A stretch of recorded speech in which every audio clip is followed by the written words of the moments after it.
إن الحمد لله نحمده ونستعينه ونستغفره ونعوذ بالله من شرور أنفسنا ومن سيئات أعمالنا من يهده الله فلا مضل له ومن يضلله فلا هادي له أشهد أن لا إله إلا الله وأشهد أن محمدا عبده ورسوله لا نبي بعده اللهم صل وسلم على نبينا محمد وعلى آله وأصحابه أجمعين أما بعد فيا عباد الله أوصيكم وإياي بتقوى الله فقد فاز المتقون فيا عباد الله اتقوا الله حق تقاته ولا تموتن إلا وأنتم مسلمون. Kaum muslimin jamaah Jumat yang dimuliakan Allah Subhanahu wa taala. Marilah pada kesempatan Jumat yang penuh barakah, hari yang paling istimewa bagi umat Islam, kita jadikan momentum untuk tawasau bil haq, saling mengingatkan satu dengan yang lain, terkhususnya bagi khatib sendiri, agar kita ini berada di jalan ketakwaan kepada Allah. Apapun posisi dan status kita, karena takwa ini adalah bekal utama kita untuk mendapatkan kebahagiaan fid dini wad dunya wal akhirah. Kaum muslimin jamaah Jumat yang dimuliakan Allah, Allah memerintahkan kepada kita untuk menjadi orang yang berlomba-lomba, bersegera dalam menyambut amalan-amalan yang bisa menjadikan sarana mengampuninya dosa-dosa kita ini, dan juga sarana yang mengantarkan kita menuju surga Allah Subhanahu wa taala. Mudah-mudahan kita ini termasuk ahli surga semuanya, yang kenikmatannya jamaah dimuliakan Allah akan bisa menghapuskan seluruh kesengsaraan selama kita menjalani kehidupan di dunia ini. Dan itulah yang menjadi fokus goal bagi kita ini dalam menjalani kehidupan ini. Allah firmankan di dalam surah Al-Imran, wasari'u ila maghfiratin mir rabbikum wa jannatin 'arduhas samawati wal ardh u'iddat lil muttaqin. Bersegeralah kalian menuju ampunan Allah Subhanahu wa taala.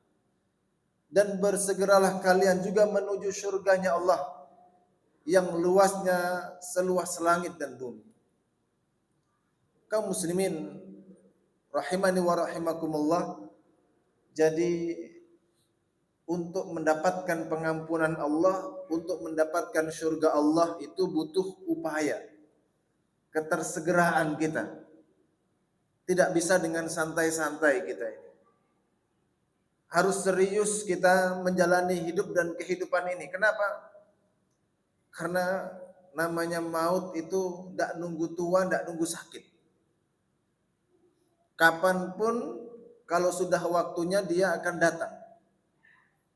Dan kalau sudah datang, mau atau tidak, siap atau tidak, kita pasti akan melewatinya. Jamaah dimuliakan Allah. Dan setiap kita yang saat ini hadir di sini pun juga akan menjalaninya. Karena itu, mari isi setiap upaya, setiap waktu yang kita miliki untuk mendekatkan diri kita kepada Allah, bukan untuk main-main. Dan jalan untuk kebaikan itu jamaah dimuliakan Allah sangat banyak. Allah itu Maha Rahman. Allah itu Maha terpuji, yang mana sedikit amalan yang kita persembahkan untuk Allah, Allah akan membalasnya dengan berlipat ganda, banyak sekali. Ini tentu menjadi dorongan, semangat bagi kita, motivasi. Kita sering jumpai hadis-hadis Nabi Sallallahu Alaihi Wasallam, betapa indahnya. Semisal apa? Orang-orang yang datang pada hari Jumat, pada waktu yang pertama dia datang, maka orang ini akan mendapatkan pahala seperti berkorban seekor unta. Kalau kita uangkan onta ini berapa puluh juta. Bayangkan, ada nggak kerja hanya duduk, datang, berzikir, mungkin sholat hanya sekian menit, diganjar, diberikan pahala sekian puluh juta. Itu kalau diuangkan begitu, saya kira tidak ada yang mau datang terlambat. Semuanya pengen mendapatkan saf pertama, pengen datang lebih awal. Sholat qabliyah subuh, itu sunnahnya baru. Khairum minat dunya wa ma fiha. Bayangkan, subhanallah, betapa Allah itu maha rahman, maha kasihnya kepada kita ini. Amalan yang sedikit dibalas dengan berlimpah. Kemana kita selama ini dengan hadis-hadis ini? Di mana keimanan kita, rasa cinta kita kepada Rasulullah Sallallahu Alaihi Wasallam yang menyampaikan ini di mana? Yang dikatakan la yu'minu ahadukum hatta akuna ahabba alaihi min walidihi wa walidayhi wan nasi ajmain. Tidak beriman seseorang itu sampai aku Rasulullah lebih dicintainya daripada walidayhi, daripada kedua orang tuanya. Wa waladihi, dan juga lebih dicintai daripada kecintaan kepada anaknya. Wan nasi ajmain, dan kecintaan dia kepada seluruh manusia tidak lebih dari cintanya kepada. Maka di mana nih rasa cinta kita kepada Rasulullah Sallallahu Alaihi Wasallam ketika beliau menyampaikan seperti itu dan kita tidak merespon? Nah, jamaah dimuliakan Allah, mari kita kembali kepada syariat ini. Mari kita kembali kepada Al-Quran. Mari kita ikuti bimbingan setiap jejak yang disampaikan Rasulullah Sallallahu Alaihi Wasallam supaya kita ini selamat, jamaah dimuliakan Allah. Jangan khawatir, mungkin di antara kita ini urusan ibadah mahdhah salat mungkin hanya bisa yang wajib-wajib saja.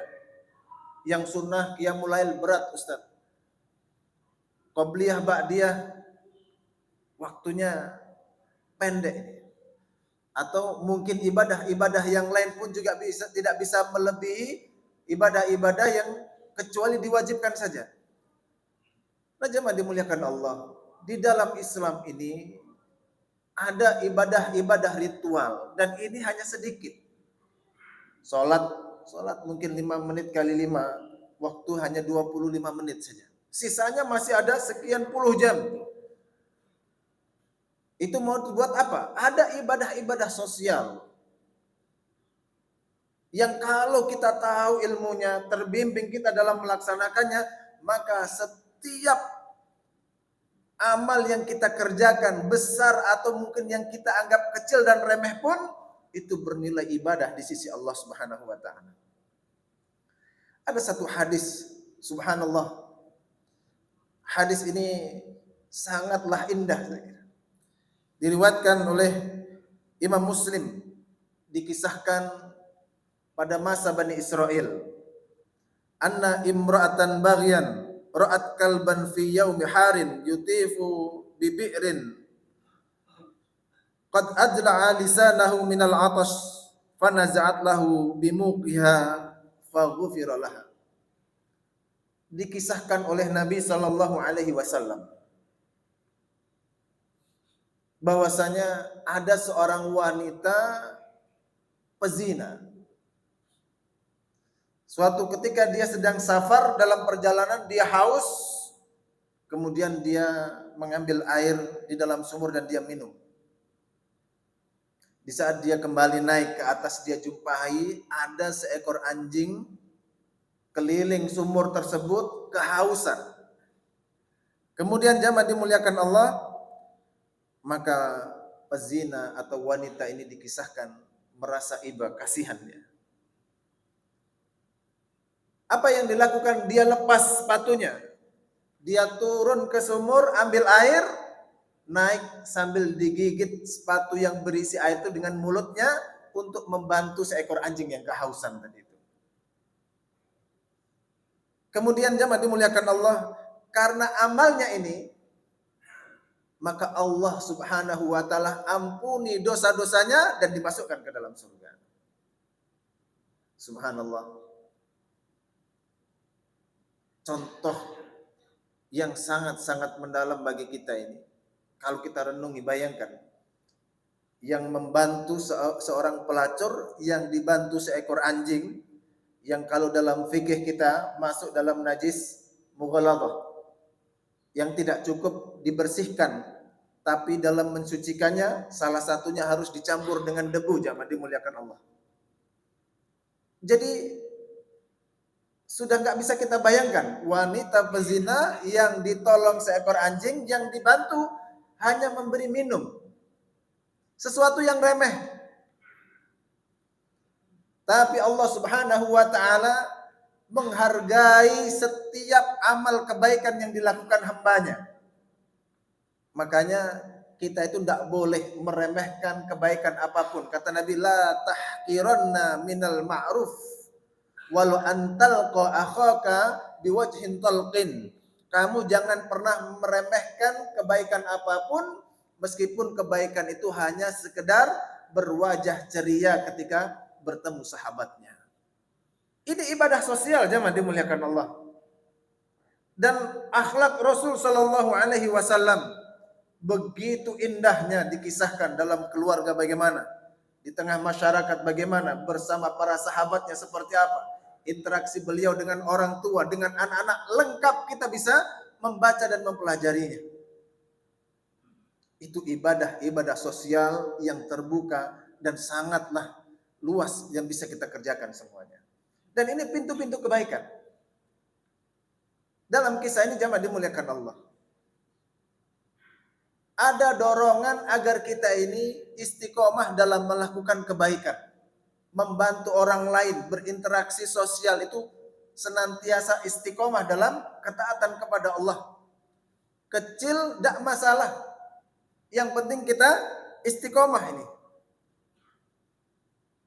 Bayangkan kalau yang dibantu anjing saja dan seorang pezina itu bisa diampuni dosanya oleh Allah. Kita masuk ke rumah kita ini, apa yang kita bantu? Ada anak, ada istri yang dimuliakan Allah. Betapa ini adalah ladang pahala bagi setiap orang yang mau meneladani Rasulullah SAW. Seorang suami memberi nafkah kepada anak dan istrinya. Seorang suami membantu istrinya, istri membantu suaminya, orang tua kepada anak, anak kepada orang tua. Ini semua adalah ladang pahala dan jalan menuju surga Allah Subhanahu wa taala. Maka kalau belajar dari hadis ini, bantu-membantu dalam rumah tangga itu menjadi sesuatu yang membahagiakan. Bayangkan, memberi minum anjing masuk surga. Seorang bapak nak mau sekolah, makan mungkin bapaknya yang menyuapi anaknya, atau mungkin sebaliknya. Subhanallah, betapa indah. Mau minum air nak, tak ambilkan nak. Kenapa? Spiritnya apa? Kalau membantu anjing saja bisa diampuni dosanya oleh Allah, bisa jadi amaliyah kebaikan suami dalam rumah tangganya, itulah jalan pengampunan Allah.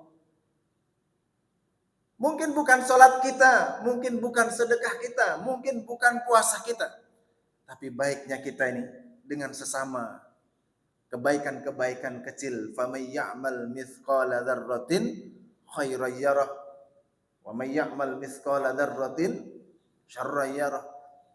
Bahkan amal yang tidak dianggap. Jadi dzarrah itu, kalau kita mungkin di celah-celah rumah kita itu ada cahaya yang masuk, kemudian ada yang berterbangan itu Pak, itu dzarrah. Tidak bisa diukur, tidak bisa ditimbang, tapi di sisi Allah Subhanahu wa taala memiliki nilai yang sangat agung. Karenanya penting kita ini menata kembali hidup kita ini.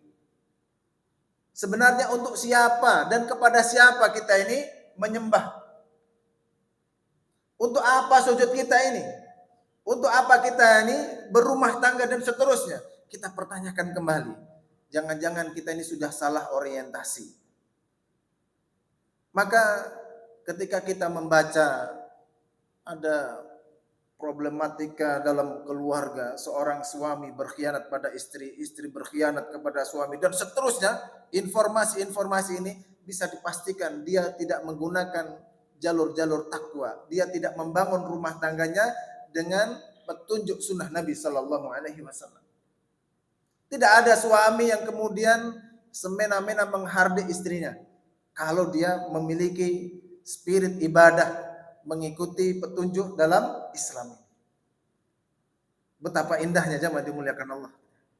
Hubungan dalam rumah tangga. Di tengah masyarakat, bagaimana di tengah masyarakat? Yang kalau kita ini menyingkirkan duri di jalan, dan itu adalah bagian dari cabang keimanan, bagaimana kalau kita berinteraksi dengan tetangga? Islam memberikan pembelajaran dan petunjuk yang begitu lengkapnya. Kalau kita sebagai suami, bagaimana posisi suami itu Islam? Kalau kita sebagai istri, kalau kita sebagai anak kepada orang tua dan seterusnya, jamaah dimuliakan Allah. Ini semuanya adalah jalan-jalan kebaikan yang disiapkan oleh Allah Subhanahu wa taala. Karena itu jangan pernah putus asa. Mari kita semua baca dan buka Al-Qur'an. Kita baca kembali hadis-hadis Nabi sallallahu alaihi wasallam, kemudian kita hidupkan dalam keseharian kita. Agar duduknya kita itu berpahala, makannya kita berpahala, kerjanya kita berpahala. Karena urusan-urusan yang mungkin tidak dianggap oleh kebanyakan orang, ternyata itu sesuatu yang penting dan bisa menjadi penyebab seseorang masuk surga. Bagaimana kalau urusan-urusan yang lebih besar? Urusan pekerjaan. Tentu ini sesuatu yang sangat mulia. Ibadah, ini ibadah besar, ibadah yang sangat agung, jamaah dimuliakan Allah. Kalau sekedar kita ini masuk kamar mandi, baca doa dengan kaki kiri, itu saja dianggap pahala. Urusan buang kotoran saja berpahala, apalagi urusan kerja. Maka jamaah dimuliakan Allah, peluang-peluang ibadah, jalan-jalan kebaikan itu sangat-sangat luas. Yang pertama yang penting sekali adalah fahami tujuan hidup kita. Mau kemana arah kehidupan kita ini. Kalau sekedar hidup di dunia saja kita boleh main-main. Tapi ada masa dan perjalanan yang panjang yang harus kita lalui dan kita membutuhkan bekal. Karena itu persiapkan. Yang kedua kita ini butuh ilmu, jamaah dimuliakan Allah. Agar dalam menjalani tidak ngawur kita. Agar kita ini benar-benar menjadi hamba Allah, yang mana kita ini diciptakan wa ma khalaqtul jinna wal insa illa liya'budun, bernilai ibadah. Hidup ini bukan untuk guyonan, untuk tertawa ria dalam stand up komedi, tidak. Hidup ini untuk ibadah kepada Allah. Bahkan urusan ke kamar kecil itu serius, urusan makan serius, urusan tidur serius. Nabi mengajarkan kepada kita. Kita niat ini, ya Allah, saya mau mati ini. Itu urusan tidur, niatnya serius. Apalagi urusan-urusan yang lain, jamaah dimuliakan Allah.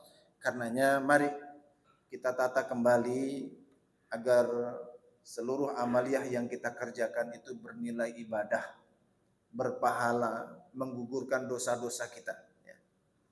Dan Allah Subhanahu wa taala itu adalah zat yang Rahman.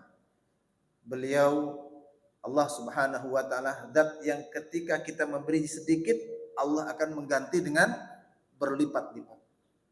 Orang yang datang ke masjid, setiap langkahnya diampuni dosa. Langkah berikutnya diangkat derajatnya oleh Allah.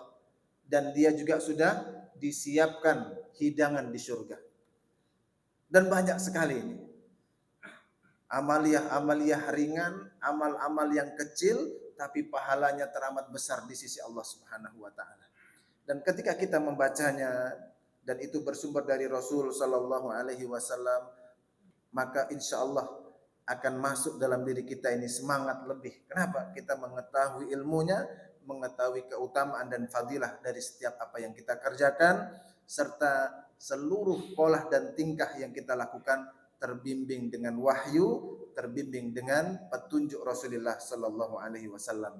Mudah-mudahan dari hadis seorang pezina itu yang diampuni oleh Allah dengan hanya sekedar memberi minum air seekor anjing menjadi motivasi bagi kita untuk lebih lagi. Ya. Mari kita lakukan seluruh kehidupan kita ini di dalam diri kita, keluarga kita, masyarakat kita dalam bimbingan wahyu dari Nabi sallallahu alaihi wasallam. Aqulu qauli hadza fa astaghfirullah li wa lakum.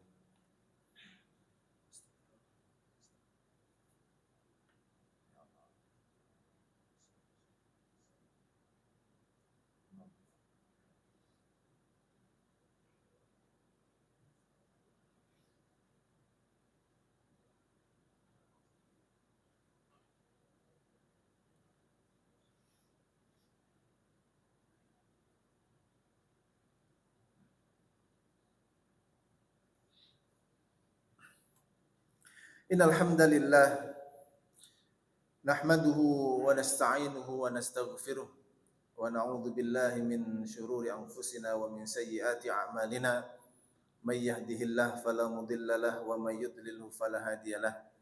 Asyhadu an la ilaha illallah wa asyhadu anna Muhammadan abduhu wa rasuluhu la nabiyya ba'dah.